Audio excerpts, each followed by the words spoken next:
Joshua and the Battle of Jericho, walls that fell by faith marshes, trumpets, and a God who keeps his promises.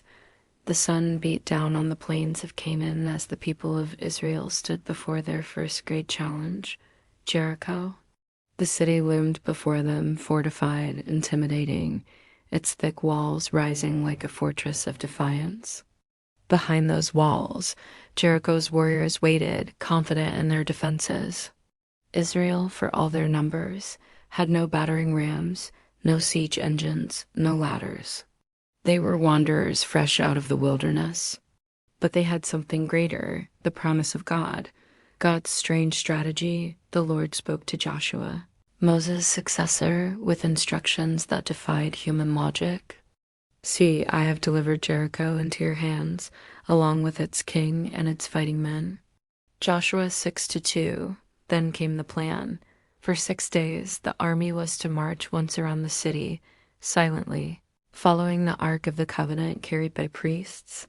7 priests would walk before it, blowing on ram's horns.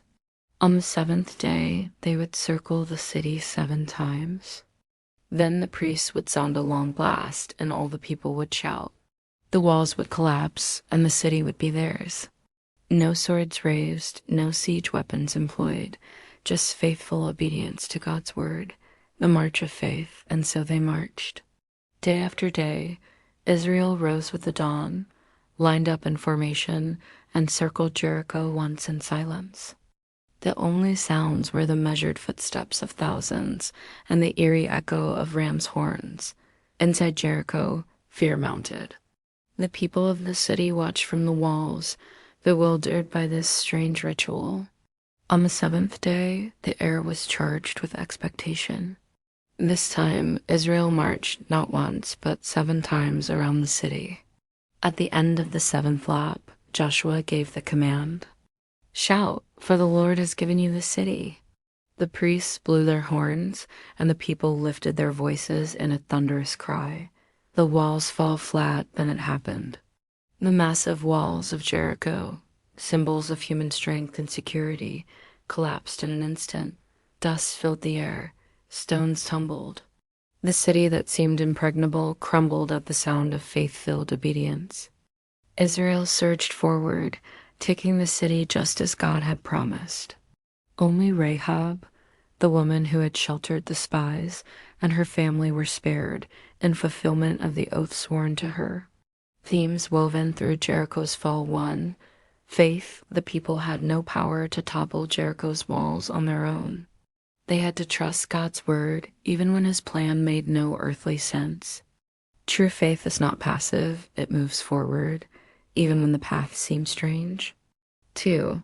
Obedience. Israel's victory depended on complete obedience. If they had altered the plan shouting on the first day, or refusing to march at all, the walls would have stood. Obedience, step by step, unlocked the fulfillment of God's promise. 3.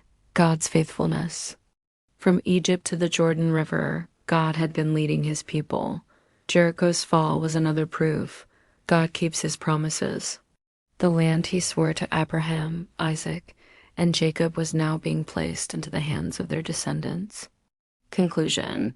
When walls come down, the story of Jericho is not just about a city conquered. It is about a God who brings down walls that seem unshakable. For Israel, those walls represented the first barrier to the promised land. For us, they symbolize every obstacle that cannot be overcome by human strength, but must fall by God's power. Faith marches, obedience follows, and God, in his faithfulness, makes the impossible crumble. The lesson of Jericho still echoes today. The walls fall, not by might, not by power, but by the Spirit of the Lord.